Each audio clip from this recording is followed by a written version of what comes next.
Dakwah Nabi Muhammad Shallallahu Alaihi Wasallam pada periode Makkah. Di sana atau waktu dulu ada dakwah secara sembunyi-sembunyi atau secara sirri dan dakwah secara terang-terangan. Pada awal kenabian Nabi Muhammad Shallallahu Alaihi Wasallam berdakwah secara sembunyi-sembunyi, kurang lebih ini selama 3 tahun.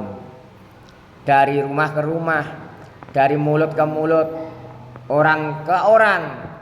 Karena ini secara sirri, belum terang-terangan. Ada waktunya tersendiri. Bahkan yang secara sirri ini kurang lebihnya 3 tahun lamanya. Berdakwah secara sembunyi-sembunyi ini. Orang pertama yang menerima kebenaran Islam dari Nabi Muhammad Shallallahu Alaihi Wasallam adalah Khadijah, istrinya sendiri. Orang kedua setelah Khadijah yang mengakui kebenaran Islam adalah Abu Bakar. Di kalangan anak-anak, Ali bin Abi Thalib adalah yang pertama mengikuti jejak Khadijah dan Abu Bakar. Dia adalah sepupu Nabi sendiri. Ali ini sepupu atau misanan dari Nabi sendiri.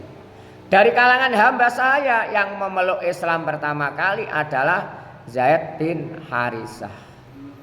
Kalangan budak, sekarang sudah tidak ada budak lagi. Dia adalah budak yang dimerdekakan oleh Nabi. Sedang Ummu Aiman adalah budak pertama perempuan yang memeluk Islam setelah masuk Islam. Abu Bakar berdakwah di kalangan para sahabatnya. Jadi Islam dari kalangan perempuan yang pertama masuk Islam adalah Siti Khadijah. Dari kalangan orang laki-laki dewasa Abu Bakar. Dari kalangan anak-anak adalah Ali bin Abi Thalib. Dari kalangan hamba saya Zaid bin Harisah. Kalian harus mengerti semua. Ini merupakan sejarah dulu atau ceritanya perjuangan Nabi. Di dalam perjuangan ini pasti ada aral atau halangan-halangan. Pasti. Kita mencari ilmu juga demikian. Harus tangguh, pantang mundur. Walaupun gangguan-gangguan banyak di era sekarang. Ada misalkan ada film yang indah, kata teman, diajak teman untuk ayo nanti saja. Sinau gampang, gak usah ngurus. Ya boleh melihat-lihat sesuatu yang tidak melanggar agama. Yang penting belajar dulu. Setiap hari jangan sampai tidak belajar. Kalian boleh melihat sesuatu yang tidak bertentangan agama. Bapak ibu guru tidak melarang orang bermain, boleh. Kalian masih usia muda, masih usia belum dewasa misalkan. Kalian kan termasuk remaja. Di sekitar usia 13 tahun, 15 tahun, ya, ada yang 15 tahun, 14 tahun. Getol-getoli istilahnya harus tajam-tajamnya berpikir. Jangan disalahgunakan biar tidak ada penyesalan di kemudian hari. Beberapa orang menyusul masuk Islam berkat dakwah Abu Bakar, antara lain Utsman bin Affan, Zubair bin Awam, Abdurrahman bin Auf, Sa'ad bin Abil Waqqas, dan Thulhah bin Ubaidillah. Kemudian diikuti oleh Bilal bin Rabah, Abu Ubaidah Amir bin Jarrah, Abu Salamah bin Abdul bin As'ad, Arqam bin Abil Arqam, Utsman bin Mas'un, Ubaidillah bin Haris, Said bin Zaid Adawi dan istrinya Fatimah binti Khattab, serta masih banyak lagi. Ini termasuk orang-orang as-sabiqunal awalun, orang yang pertama kali masuk Islam. Nah, ini di bawahnya itu ada dalam bukumu. Dakwah Islam yang dilakukan Nabi Shallallahu Alaihi Wasallam secara sembunyi-sembunyi berlangsung kurang lebih selama 3 tahun. Orang yang pertama kali masuk Islam disebut dengan asabiqunal awalun. Artinya orang yang pertama kali masuk Islam. Mereka mendapat pengajaran tentang risalah Islam dari Nabi Muhammad SAW langsung itu di rumahnya Arqam bin Abil Arqam, hingga rumah tersebut dikenal dengan Baitul Arqam. Waktu itu belum punya gedung seperti sekarang ini ya. Ada sekolahan tingkat-tingkatan, sekolah MI dasar ada gedungnya sendiri, SMP MTS ada sendiri, MA SMA ada sendiri, fakultasnya ada sendiri. Dulu belum ada. Ini diantaranya sejarah singkat dakwah Nabi periode Mekah secara sirri atau sembunyi-sembunyi. Yang kedua, tadi yang pertama, secara terang-terangan, belak-belakang. Setelah turun surat Al-Hijr ayat 94, Nabi Muhammad SAW mulai berdakwah secara terang-terangan, yaitu fasda' bima tu'mar wa a'rid 'anil musyrikin. Fasda' sampai no sapa sira Muhammad bima kelawan barang tu'maru kang den perintah sapa sira ing ma, ya bima ya wahyu, tu'maru kang den perintah sapa sira, wa a'rid lan berpalinglah atau mengo sapa sira Muhammad anil musyrikina saking pira-pira wong musyrik. Kalau diartikan, maka sampaikanlah olehmu secara terang-terangan segala apa yang diperintahkan kepadamu. Muhammad hitopnya, kalau sekarang kita ya sebagai umatnya ya kita semua, dan berpalinglah dari orang-orang yang musyrik. Langkah yang dilakukan Nabi Muhammad SAW ketika berdakwah secara terang-terangan adalah yang pertama,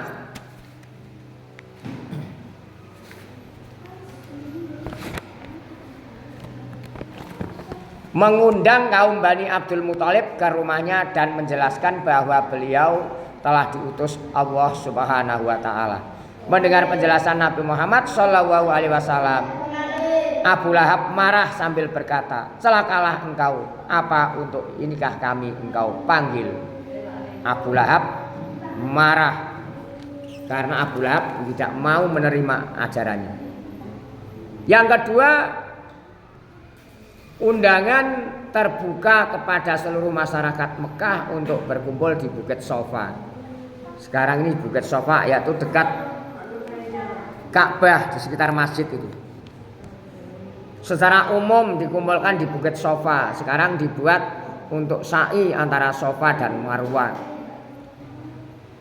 Setelah semua berkumpul di kaki Bukit Sofa, terjadilah dialog antara Nabi Muhammad SAW dengan masyarakat kota Makkah waktu itu ya.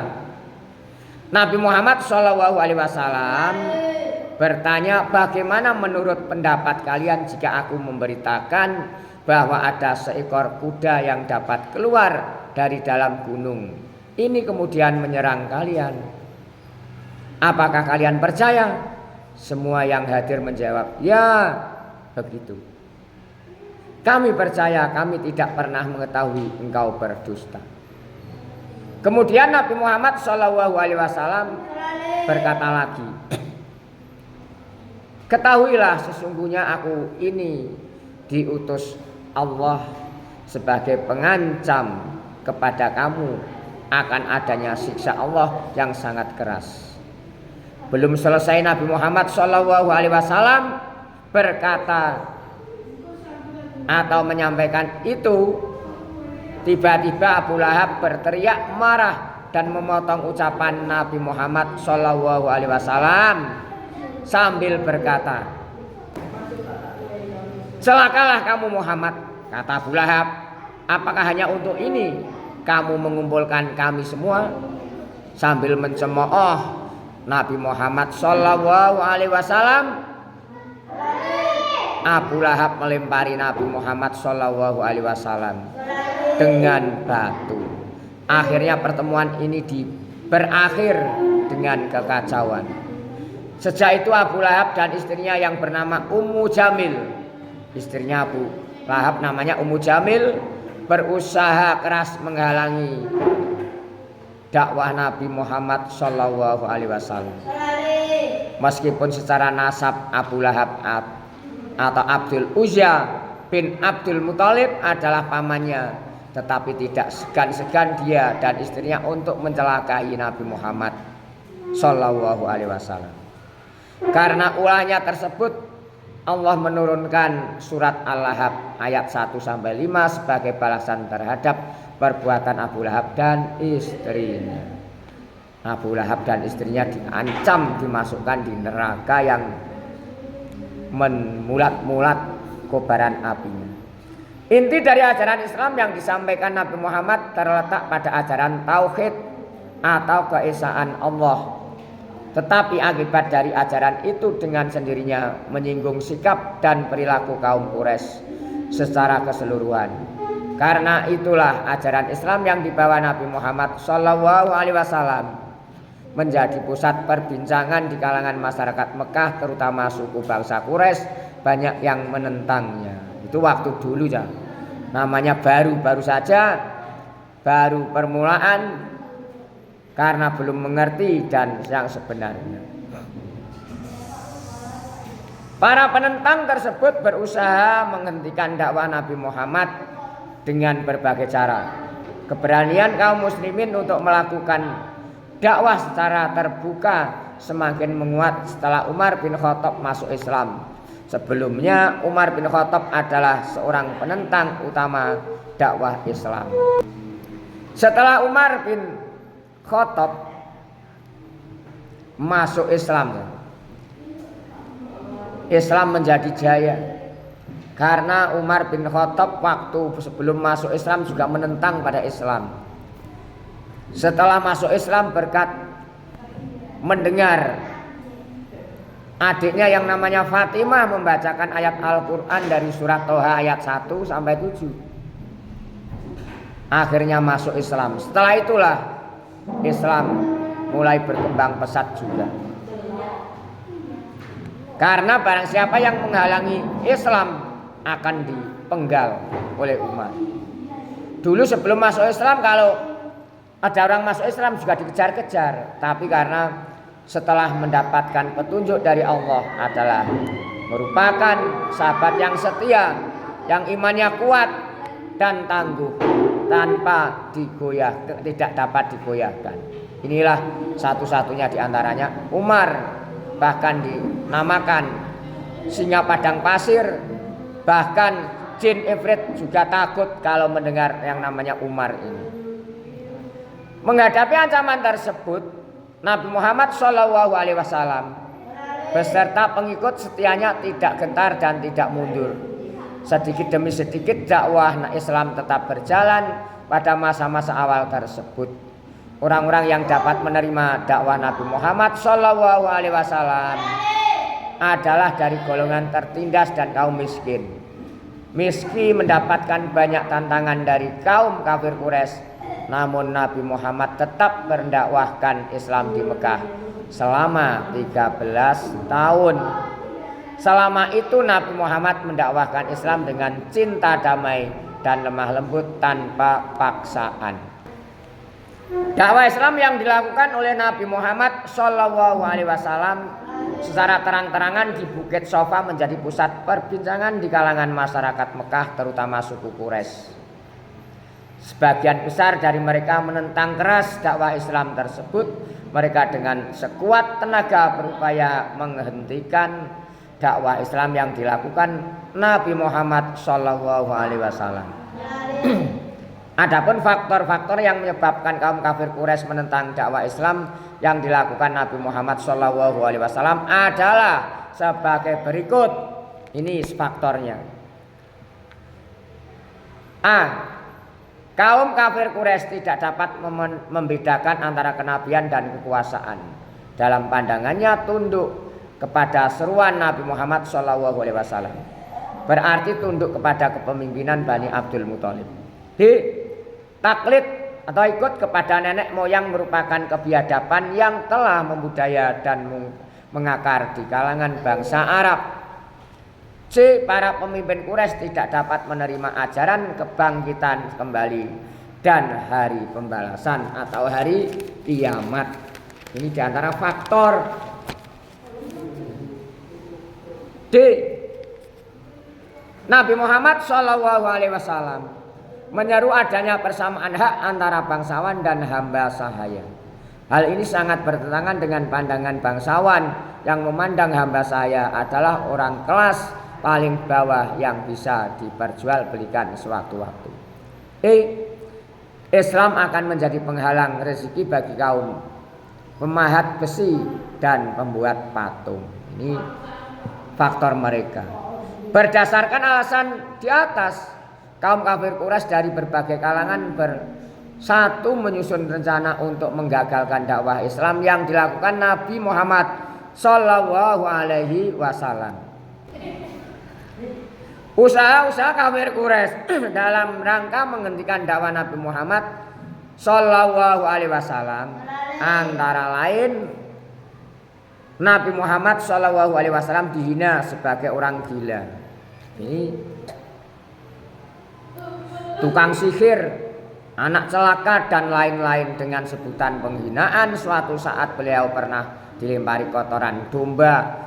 Rumah beliau juga dilempari sampah dan kotoran untuk mencelakakan beliau. Pernah diletakkan duri yang tajam di depan rumahnya. Juga tindakan-tindakan lain yang sangat menyakitkan. Ini perbuatan keji orang kafir Quraisy waktu itu. Ini yang pertama tadi ya. B. Sekelompok tokoh bangsawan kaum Quraisy seperti Abu Jahal, Abu Lahab, Abu Sufyan dan Utbah bin Rabi'ah menghadap Abu Thalib. Mereka meminta kepada Abu Thalib untuk memilih salah satu di antara dua hal. Pertama, memerintahkan Nabi Muhammad untuk menghentikan dakwah. Kedua, menyerahkan Nabi Muhammad kepada mereka.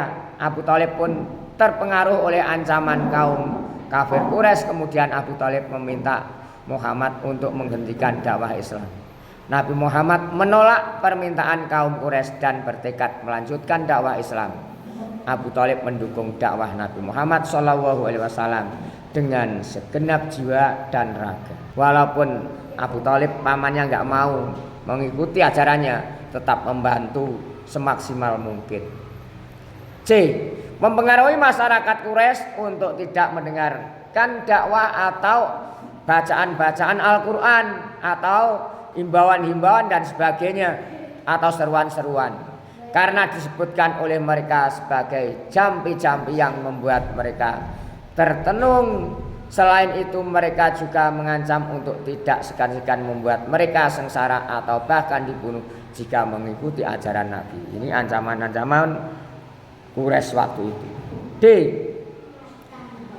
Kaum kafir Quraisy mengirimkan Walid bin Mughirah untuk ditukarkan dengan Nabi Muhammad SAW kepada Abu Thalib. Abu Thalib menolak mentah-mentah permintaan kaum kafir Quraisy seraya berkata, "Sungguh jahat pikiran kalian. Kalian serahkan anak kalian untuk saya asuh dan saya serahkan kemenakan saya untuk kalian bunuh. Sungguh saya tidak mungkin menerima hal itu." Saya ulang bagian D. Kaum kafir Quraisy mengirimkan Walid bin Mughirah untuk ditukarkan dengan Nabi Muhammad kepada Abu Thalib. Abu Thalib menolak mentah-mentah permintaan kaum Quraisy seraya berkata, "Sungguh jahat pikiran kalian." Begitu. "Kalian serahkan anak kalian untuk saya asuh dan saya serahkan kemenakan saya untuk kalian bunuh." Ini Abu Thalib. Sungguh saya tidak mungkin menerima hal itu. Kaum kafir Quraisy mengirimkan Utbah bin Rabi'ah untuk menemui Nabi Muhammad Sallallahu Alaihi Wasallam. Secara langsung Utbah bin Rabi'ah menawarkan tahta, harta, wanita dan apa-apa yang diinginkan Nabi Muhammad Sallallahu Alaihi Wasallam, asalkan mau menghentikan dakwahnya. Semua bujukan itu ditolak oleh Nabi Muhammad dengan mengatakan, "Demi Allah, biarpun mereka meletakkan matahari di tangan kananku dan bulan di tangan kiriku, aku tidak akan menghentikan dakwah agama Allah ini hingga agama ini menang meskipun aku binasa karenanya." Kaum kafir Quraisy membujuk Nabi Muhammad Shallallahu Alaihi Wasallam untuk saling bergantian dalam beribadah, yakni kaum kafir Quraisy menawarkan kepada Nabi untuk saling bertukar sesembahan, di mana mereka meminta Nabi Muhammad untuk menyembah Tuhan Lata dan Uzza dalam beberapa hari, untuk kemudian mereka bersedia menyembah Allah. Namun usaha ini ditolak oleh Nabi atau ditolak Nabi melalui firman Allah dalam surat Al-Quran surat Al-Kafirun ayat 1 sampai 6, yaitu qul ya ayyuhal kafirun la a'budu ma ta'budun wala antum abiduna ma a'budu wala ana abidu ma abattum wala antum abiduna ma a'budu lakum dinukum waliyadin. Qul ya ayyuhal kafirun, katakanlah Nabi Muhammad, wahai orang-orang kafir. Kul ngucap sapa sira Muhammad, ya ayyuhal kafirun, hu wong eling-eling wong kafir. La a'budu ma ta'budun, aku tidak akan menyembah apa yang kamu sembah. La a'budu ora bakal nyembah sapa ingsun ma ing barang tak budu kang wis nyembah sapa sira kabeh ing. Wala antum abiduna ma a'bud, kamu juga bukan penyembah apa yang aku sembah. Wala antum lan ora ana utahe sira kabeh iku abiduna pira-pira wong kang nyembah ma ing barang a'budu kang nyembah sapa ingsun ing. Wala ana abidu ma abattum, aku juga tidak pernah menjadi penyembah apa yang kamu sembah. Wala ana lan ora ana sapa ingsun lan ora ana utawi ingsun iku abidun wong kang nyembah ma ing barang abattum kang nyembah sapa sira kabeh. Wala antum abiduna ma a'bud, kamu tidak pernah pula menjadi penyembah apa yang aku sembah. Wala antum lan ora ana utawi sira kabeh iku abiduna pira-pira wong kang nyembah ma ing barang a'budu kang wis nyembah sapa ingsun ing. Lakum dinukum waliyadin, untukmu agamamu dan untukku agamaku. Lakum iku kedue sira kabeh, dinukum utawi agama sira kabeh. Lakum iku kedue sira kabeh, dinukum utawi agama sira kabeh. Wali lan iku kedue ingsun, dinun utawi agama. Lakum dinukum waliyadin. Iku waliyadin ya. Wali iku li itu kedhe ingsun dini utawi agama ingsun. Jadi lakum dinukum waliyadin, agamamu ya agamamu, agamaku ya agamaku. Ini kita tidak boleh toleransi agama, toleransi umat beragama secara orangnya bersosial boleh, tapi kalau toleransi agamanya tidak boleh. Nyembah gantian itu tidak diperbolehkan agama, karena berdasarkan Al-Quran lakum dinukum waliyadin. Semoga kita mendapatkan ilmu yang bermanfaat, ilmu yang barokah, mendapatkan ridho guru, mendapatkan ridho Allah Subhanahu wa taala. Amin ya rabbal alamin.